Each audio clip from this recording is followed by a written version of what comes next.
What's up, Paper Cup? If you're new here, my name is Nate. Thank you for dropping by. But if you've been a Paper Cup for a long time, then please like the video. I don't usually ask for this, but then last month while I was researching for how to get home to the Philippines and the requirements and documents you need, I had a hard time finding the resources, so liking the video will help get the word out to our kababayans. So if you're a Filipino citizen looking to return home, then you've clicked on the right video. If you just want a solid list of everything you need, you can skip to this timestamp. I'm gonna recap everything there. But without further ado, here's my experience coming home to the Philippines as a returning citizen as of March 2021. I know what you're thinking, Nate, of course you need a ticket. But before we get to the meat of it, I just want to remind you that many airlines allow you to rebook your plane ticket, especially during this difficult time, for free or little to no cost. Why do I say that? Because literally just today, the Department of Health in the Philippines reported its highest number of new cases in a day ever. Anyway, I just wanted to encourage you to exercise wisdom and caution when making your travel plans. That's it. I trust your judgment.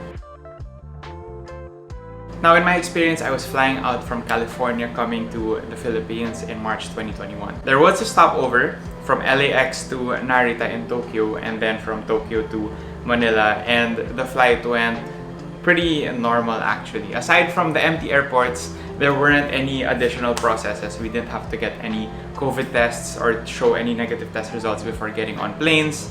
Nothing like that. The new documents and new processes started when we were on the plane from Tokyo to Manila. That's when the flight attendant started to give us not just the arrival card for immigration as usual, but in addition to that, they also gave us a yellow form. It's really just a small yellow card that you fill out with your details, including where you stayed, I think, in the country that you're coming from, and I think also the hotel that you plan to stay at when you get to Manila. Yes, you will need to pre-book your quarantine hotel room before you fly to Manila, and I'll talk more about that later. But what happens once you land in the Philippines? Well, it's business as usual. You just deplane like normal, but then once you get to the airport, you are directed to line up in order to give your yellow form to healthcare staff at the airport. We didn't line up for too long, around 5 to 10 minutes, and then we gave our yellow form to the airport healthcare staff. I think that's under the Bureau of Quarantine.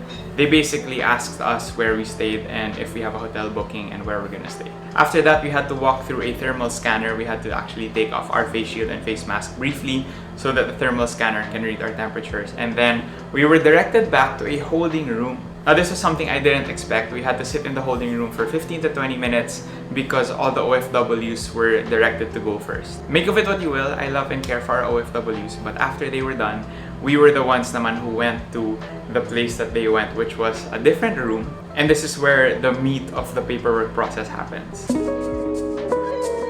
Now, everything that goes on in this room, you can prepare for beforehand. But step by step, if you get in the room and you're not prepared, what they want you to do is scan a QR code so that you can fill out your electronic case investigation form, your eCIF. You do that online, so make sure you have your smartphone charged and ready. Then they will give you a printed out copy of an affidavit of undertaking, which basically you just fill out with your name and signature and date, and agree to pay for your own COVID test and quarantine stay, and I think agree to be criminally liable if you break these rules. And then there's a desk that will ask for your hotel booking, or I think if you haven't booked your hotel yet, you can book at that desk, and then afterwards, you can book your RT-PCR test, your COVID test, with the company that is stationed there. Again, that's the eCIF, the affidavit of undertaking, the hotel booking, and the COVID test. You can do all of that there, but you can prepare for everything beforehand, which I recommend you do. Let's start with the hotel booking. Your hotel booking will need to be in an accredited quarantine hotel. Now, there's a list of this online.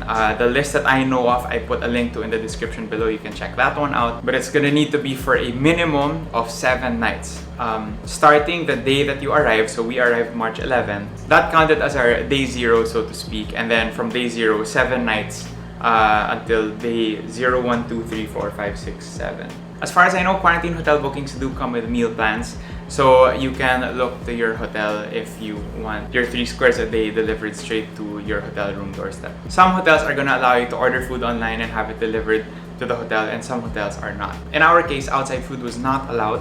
However, what was allowed was if we had family bring groceries to our pre-booked hotel room the day that we checked in.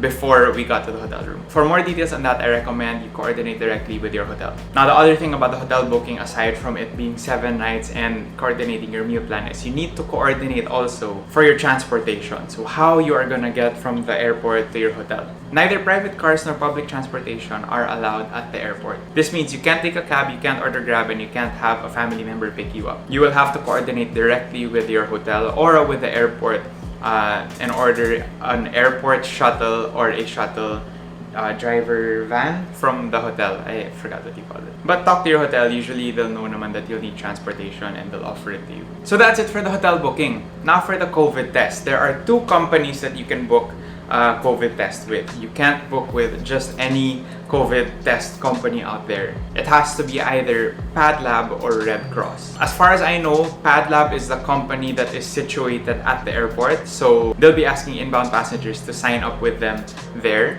And I think that also means that for Philippine Red Cross naman, they'll be getting less clients, and that's why Pauline and I decided to go with Red Cross, because we felt like it would be faster and in our opinion, it's a more reputable organization. So if you're planning to book with PadLab on the spot, you can do that, but you can also pre-book your COVID test online, especially with Red Cross. Again, link in the description, but you'll need to have a hotel booking first because the sign-up form requires you to enter, I think, all the way down to your hotel room number. Now, when you're booking your RT-PCR test, regardless whether that's from Red Cross or PadLab, you will have to have it booked on your day 5.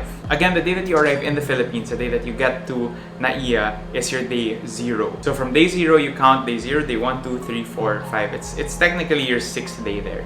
Just make sure you book for the right day. Now, while you are booking online, whether with Red Cross or PadLab, they will have you fill out your own eSIF online. It's basically just another form that you fill out with your information, your name, your birthday, where you're flying from, things like that. But the important part is once you're done with the form, they will send you a QR code and an identification number. Be sure that you screenshot and you take note of the QR code and the identification number for later on. You will need to enter this when you're booking your COVID test online or with PadLab on the spot. And as an additional note, take note that Red Cross and PadLab have their own separate eSIFs. So if you're booking with the Red Cross, do your eSIF with the Red Cross. If you're booking with PadLab, do your eSIF with PadLab. Now we're almost done with the meat of it. The last thing that you can prepare in advance, this is optional, is your affidavit of undertaking. Another link in the description to the affidavit of undertaking. You can print this out and fill this out in advance so that I don't know, it's just not a waste of paper when the airport staff gives it to you and then you have to fill it out there. At least you have one at the ready already. But there, in that room, the Coast Guard and the airport staff together are going to make sure that you have your hotel booking straightened out, your COVID test for day 5, which is your 6th day, your eSIF, and then your affidavit of undertaking.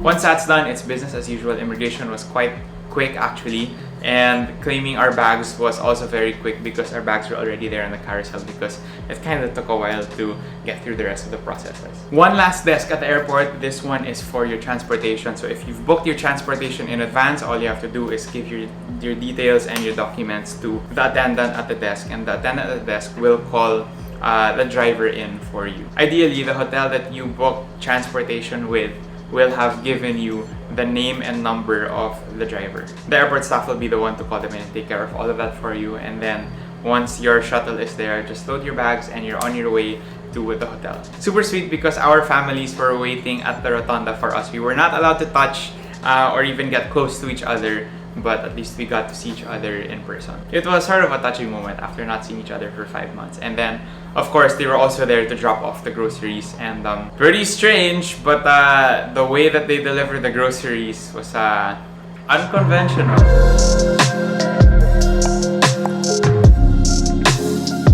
Your experience in the hotel will vary from hotel to hotel, but then for me and Pauline, we didn't check in at the front desk. We went straight to our room. They did not give us a key card kasi bawal talaga lumabas. We checked it on the phone, we filled out some forms, we left it at our doorstep. That's where they picked it up. And then they would deliver our food to our doorstep on a chair right outside the door. By day 4, we were already coordinating with Philippine Red Cross through email and through text message on what room we're staying in and what time the healthcare workers will be at our room to give us our RT-PCR test.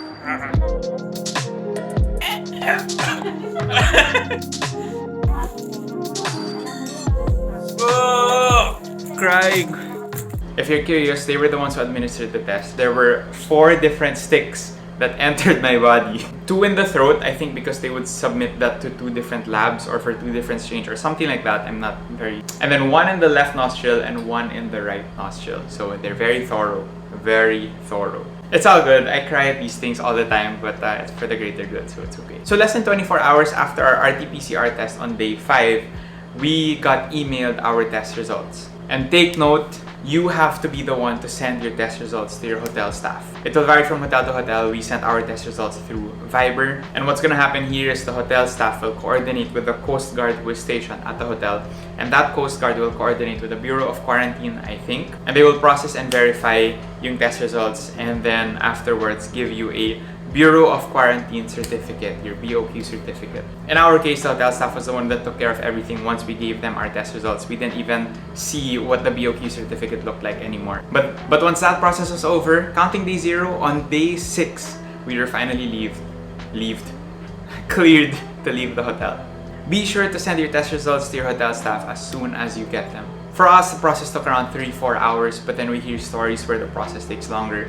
Don't be afraid to follow up as much as possible. Once you leave the hotel, remember the process is not yet over. Be sure to coordinate with your local government or your local residential association for the process on getting you back to your house. So sometimes, like for example for this building, they ask us to present to them yung test results namin. Once you're finally home free, please do not go out and party. Please try to stay home as much as possible. Stay socially distant and be super wise with your social interactions. The virus is literally worse than it has ever been in the Philippines and people are dying every day. So let's all do our part to keep everyone safe.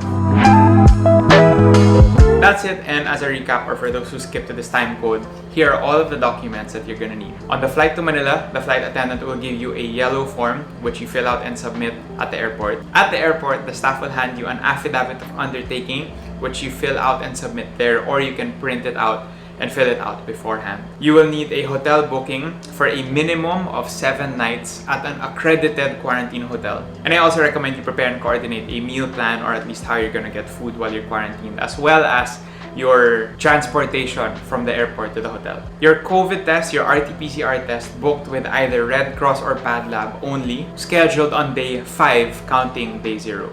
Your eSIF or your electronic case investigation form, as well as the QR code and the identification number that comes with completing it. And finally, once you're at the hotel, after you've been tested and you have your test results from Red Cross or PadLab, you need to give those test results to your hotel staff and they're gonna process it and coordinate with the Coast Guard and Bureau of Quarantine so that you can get your BOQ certificate. You need this certificate in order to be cleared to leave the hotel.